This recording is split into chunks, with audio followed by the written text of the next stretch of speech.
Elden Ring NightReign just came out, and honestly, it was a lot better than I expected it to be. Coming into this bitch, all I really knew is that it was recycled enemies and kind of random generated areas with no crossplay, so I couldn't play with my friends. So I was low-key a little mad, and I didn't think this was going to be too fun. And although it was a fun experience, and I will keep playing this for most of my summer, there was still a lot, and I mean quite a bit of drawbacks and pretty big downsides.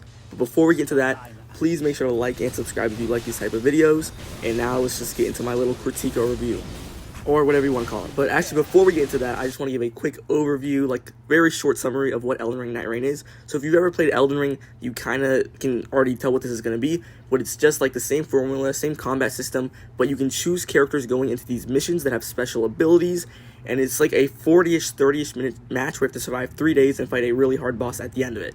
That's basically the gist of it. And you collect like different weapons, buffs, and shit like that as you go along. Okay, now to the downsides. Firstly, no cross-platform. This is by far, in my opinion, the biggest downside, because we are in fucking 2025. Having no crossplay is absolutely unacceptable. I really cannot name a single game within the last at least year or two that's like a popular game without cross-platform. That just makes it so annoying to play with your friends. There's really no reason to do that, especially because it's not like you're a lot better on PC than controller, and even if you were, you're playing together. So I don't know why they didn't do that. That shit pissed me off a lot, especially because every single one of my friends play on PS5 and I play on Xbox, so I have to play by myself, which obviously doesn't ruin the whole thing, but you know, playing with your friends is a lot funner than playing by yourself. Secondly, no built-in communication system, because they know that without crossplay, you're gonna have to interact with randoms. So why not just add an in-game voice chat? I'm pretty sure right when Elden Ring released, I was playing that shit, and they had a voice chat. So I don't know why they didn't just keep that. That's just another unnecessary thing that they did.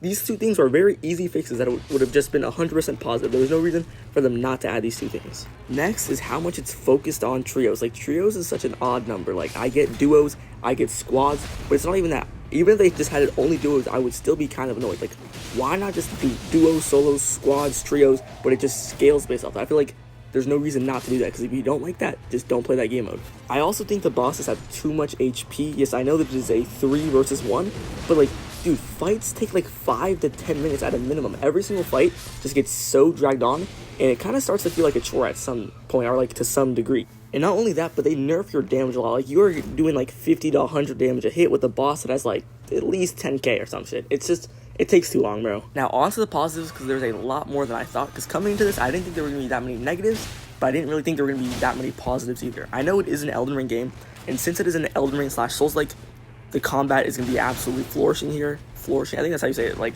a word for good. The combat's going to be absolutely fantastic. It's going to be fun. It's going to be relatively unique, and it's not going to get old at all. Especially because there's like 6 to 8 different classes you can choose from. So if you're ever getting bored, you can just switch between those. And that was one of the things I thought was going to be a problem coming into this, is the replayability. I didn't think it was going to have lots of replayability, but it does have a lot more than I thought it would be. But I can see it's going to get a little old if you're playing by yourself and you're getting shot on every single match like me. Next up is there's a lot more things in the actual game than I thought it would be.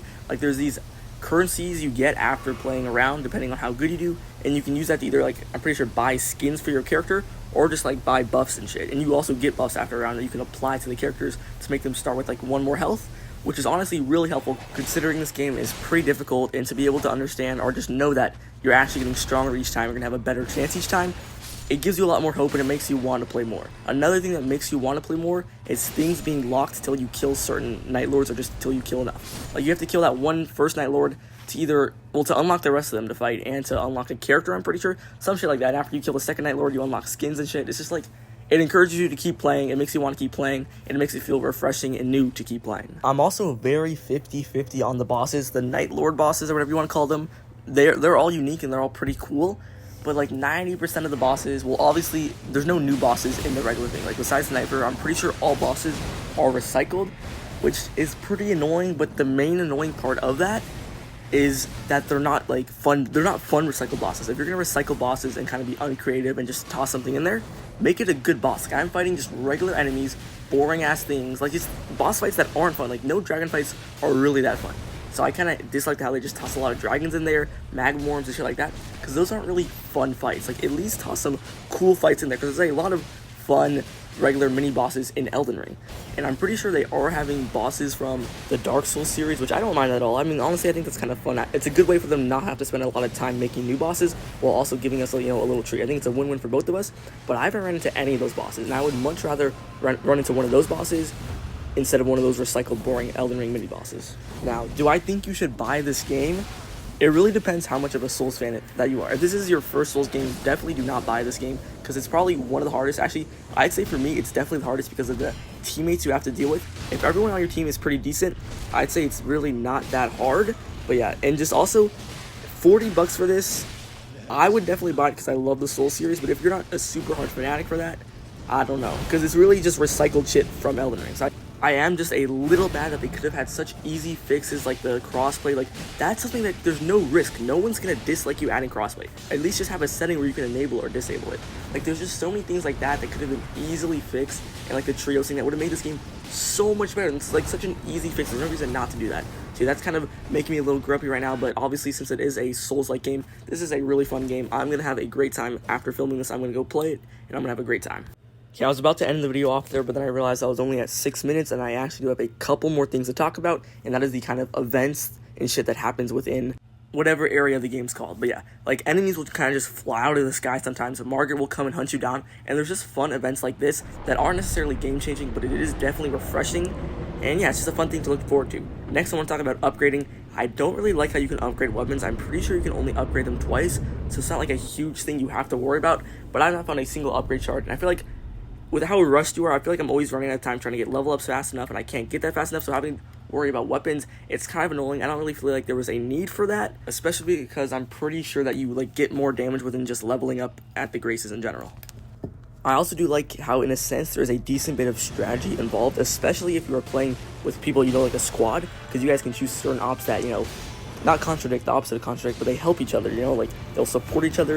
You can kind of just make plans to go to this building, make routes and shit like that, which obviously you can really not do with fill games, which is what I'm going to be doing, because people are just marking random shit, they're running opposite directions. But I'd say I really appreciate the strategical aspect, especially for when you're playing with a squad.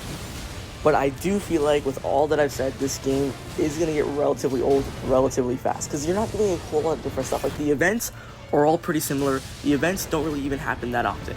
But one thing I think that will absolutely not, like, obviously this game doesn't need to be revived right now, but something that will keep its longevity, or just give it longevity, is with it updating like a battle pass, or just something like how Fortnite does. Like, there being new seasons, or like limited time events and shit like that, like limited time cosmetic characters, maps changing, new bosses being added. Like, they don't have to do this a crazy amount, but just doing this like once every couple months and having a small little update would definitely keep the community, because there's a lot of hardcore Souls fans that would just be so happy to get a small update like this once every couple months. So I think that would definitely provide a lot of longevity for this game. And in terms of ranking all the Souls games from worst to best, this would definitely be above Demon Souls.